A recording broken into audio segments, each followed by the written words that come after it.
ভোরের আলো ফোটার আগেই খেজুরের রস সংগ্রহে বেরিয়ে পড়েন গাছিরা। গাছ থেকে নামিয়ে আনেন রস ভর্তি হাঁড়ি। এরপর তা নিয়ে ছোটেন চুলার কাছে। টিনের বড় পাত্রে রস ঢেলে জাল দিয়ে শুরু হয় গুড় তৈরির প্রক্রিয়া। আস্তে আস্তেই রস শুকিয়ে রূপ নেয় সুস্বাদু গুড়ে। ধামরাইয়ের বিভিন্ন এলাকায় দেখা মেলে এমন কর্মযজ্ঞের।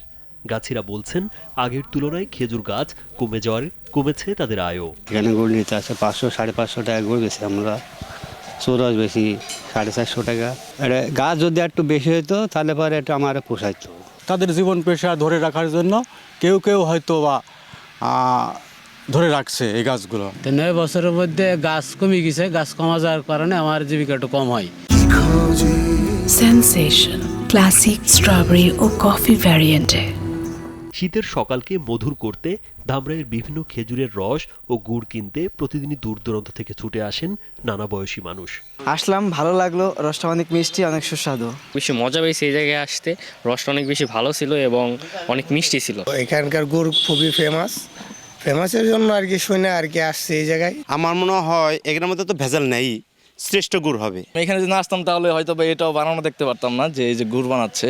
তবে হারিয়ে যেতে বসেছে গাছ থেকে রস সংগ্রহ করে খেজুরের গুড় তৈরির প্রক্রিয়া। খেজুর গাছের পুরনো ঐতিহ্যকে ফিরিয়ে আনতে বেশি বেশি খেজুর গাছের চারা রোপণের আহ্বান উপজেলা কৃষি বিভাগের। প্রতি বছরের মতো এবছরও উল্লেখযোগ্য পরিমাণ খেজুরের গাছ কর্তন করে কৃষকরা যারা গাছি রয়েছেন তারা মূলত খেজুরের রস আহরণের জন্য প্রস্তুতি নিয়েছেন এবং ইতিমধ্যে তারা খেজুরের রস আহরণ করছেন।